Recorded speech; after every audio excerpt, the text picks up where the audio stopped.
Olá! Hoje a gente vai dar uma olhada em uns trechos bem instigantes do livro A Revolução Ateísta, do Jorge Guerra Pires. Essas citações estão lá no Goodreads, compartilhadas publicamente, e levantam umas discussões bem atuais sobre ateísmo, religião, sociedade. A ideia aqui é tentar entender, o que está por trás dessas ideias, desses argumentos que o autor traz. Parece que ele não alivia muito não. Vamos mergulhar nisso. Vamos sim. E é interessante notar como esses pedaços, mesmo soltos, já dão um contorno bem claro, do que ele pensa sobre o papel da religião, principalmente o cristianismo, e como isso bate de frente com um pensamento mais secular, ateísta. Um ponto que me chamou a atenção logo de cara foi a crítica sobre religião e desigualdade social. Assim, Tem uma citação que pergunta, por que países que se dizem muito cristãos têm tanta desigualdade?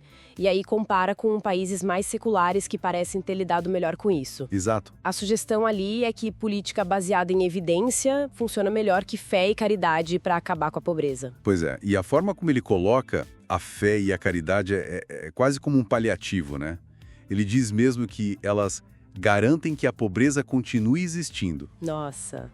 Ou seja, perpetua a dependência.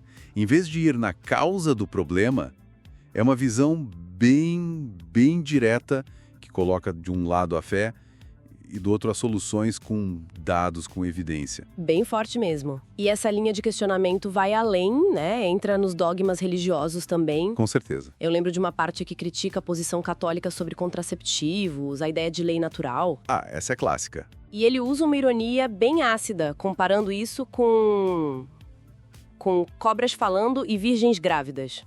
Sim, a provocação aí é sobre a consistência, e a aderência ao que a gente observa no mundo. A ironia continua até com um exemplo de cachorros, se não me engano. Se a lei natural deles é não usar contraceptivo, por que a gente não segue outros comportamentos deles que a igreja não iria gostar nem um pouco? Faz sentido a provocação. Ele questiona essa seleção, do que vale como natural. Exatamente. É a seletividade do argumento que ele está cutucando ali. Entendi. E como fica a imagem do ateísmo nisso tudo? Porque outro trecho fala que aqui no Brasil, por exemplo, ter fé é quase visto como uma virtude, Sim, como sinônimo de bom caráter. E não ter fé. Bom, aí a coisa complica. Pode ser ligado à falta de caráter e falta de moral, porque a moral estaria ligada ao temor a Deus. É um ponto bem importante sobre como a cultura local molda essa percepção. Ele até contrasta isso, acho que com países de base budista. Isso. Onde a palavra ateu nem faria tanto sentido, porque não tem aquele Deus criador pessoal. E ele também rebate aquela ideia de culpar ateus por guerras, Sim. Lembra que muitas guerras, e até o uso de bomba atômica, aconteceram sob governos de nações com maioria religiosa. Não foram exatamente regimes ateus que fizeram tudo de ruim na história. É um contraponto importante. E a relação entre religião, poder e ciência, isso também aparece bastante nos trechos. Muito. Tem citação sobre político que precisa do voto religioso e religioso que precisa do apoio do Estado. Uma troca ali. Uma simbiose, E aquela expressão que ele usa, o cristão ateu o suficiente?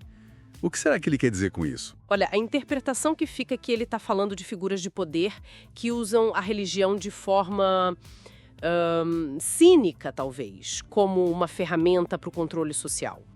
Sem ter necessariamente uma crença pessoal forte. Seria um uso instrumental da fé.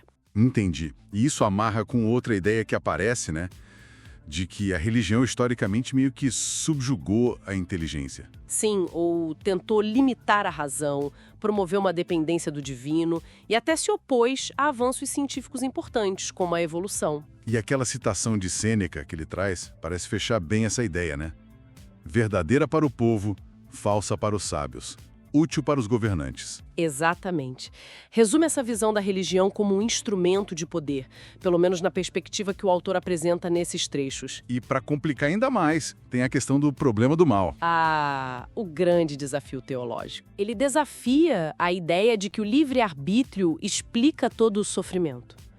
Questiona qual a escolha de uma criança com uma doença terminal, ou de animais num desastre, ou das vítimas inocentes de uma guerra. É um questionamento direto a uma das justificativas mais comuns, para tentar conciliar um Deus bom e todo-poderoso coexistência de tanto sofrimento que parece gratuito.